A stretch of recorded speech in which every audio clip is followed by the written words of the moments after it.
Hey everyone, my name is Charlotte Thorpe and I'm a fourth year student in the International Development Program at the University of Waterloo. So all throughout high school I was really passionate about social justice and trying to make the world a better place. And so I found the International Development Program at different universities and started my research from there. Now the reason I chose Waterloo is for a couple different reasons. First, I just really liked the sound of the courses. I was reading the course descriptions and they just sounded really critical, really discussion-based, and very relevant to different issues today. And I also really enjoyed the fact that the program is in the Faculty of Environment. Different universities, the program is in the Faculty of Arts, and I just really liked how there was that focus on sustainability and on the environment. I also really loved the fourth year of the program because you could either do a thesis or you could do an internship where you work for a development organization in another country around the world. And so that was one of the biggest things that drew me to Waterloo, because there were so many different options of countries you could go to, and it sounded like such a great way to put your learning into practice by being able to work abroad with a development organization. And one final reason is because the program was very small at Waterloo. There's maximum 100 students, and so it's quite small. My cohort in first year, there were actually only like 40 of us, so it was very small, very easy to meet people. And I also liked Waterloo campus, so that's sort of the last reason that I chose Waterloo, and I chose international development at Waterloo.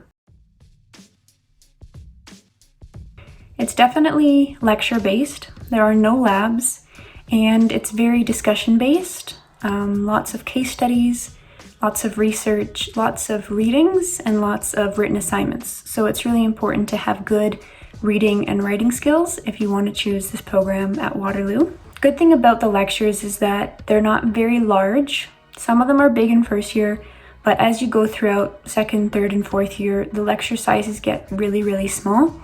And I personally really like that because it's not intimidating, and I know almost like all the people in my class right now because there's only like 15 of us, for example, in one of my classes. Another thing that I like about the course load and the teaching style is that a lot of the courses interconnect. And so you might be studying like two totally seemingly different courses. So let's say economics and environmental sustainability, but they teach them in a way where you can really see those connections and relate them to one another. And so that's a really good thing that I enjoy. Moving on to talk about the application process. It's very simple. It's not competitive at all. As I was saying, the program is really small and they don't really limit the program, and there usually aren't too many people that apply. And so it's very rare that someone is rejected, but you do need to meet certain requirements. So you need an average that's in the low 80s, and you need a grade 12 university English course with a minimum of 70%. So those are the only two requirements. There's no written component, no extracurricular stuff, so it's quite simple. There are multiple different pathways that people take after graduating from this program. You don't necessarily need graduate studies after your undergrad degree because the program is so interdisciplinary and you can really go in so many different routes. People can choose different pathways.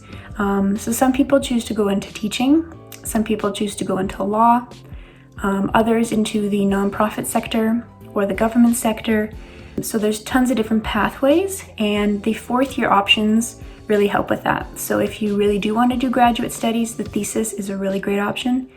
And if you're more looking for fieldwork experience, that's what the internship opportunity would be helpful for.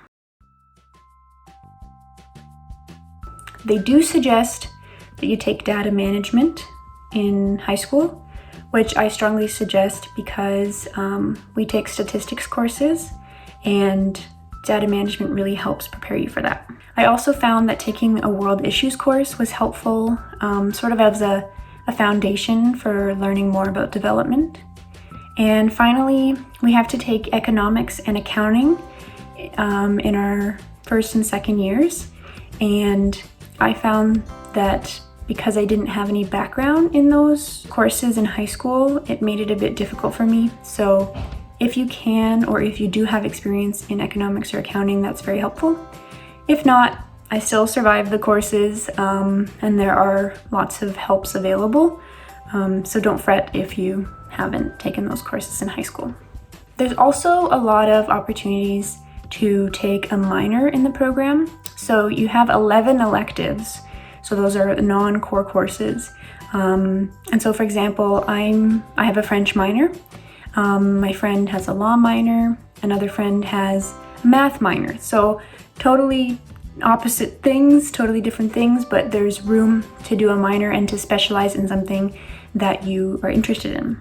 In terms of course registration, sometimes it can be difficult because, as I said, the program is so small, and so a lot of the courses that we have to take, there's only one time slot option, and you have to take that course. So if you're looking to try and take an elective and it's at the same time as that required course, you just won't be able to take that elective, and you may have to take it another semester. So that's the only thing that gets a bit difficult and a bit frustrating in terms of your course schedule.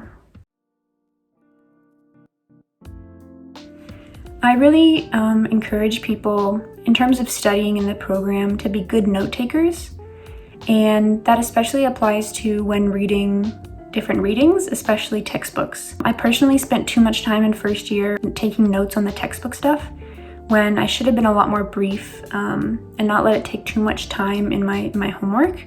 So I suggest that you really try and practice your note-taking skills, as that was really important for me for studying. Most of the time, the lecture material was more important than the textbook work.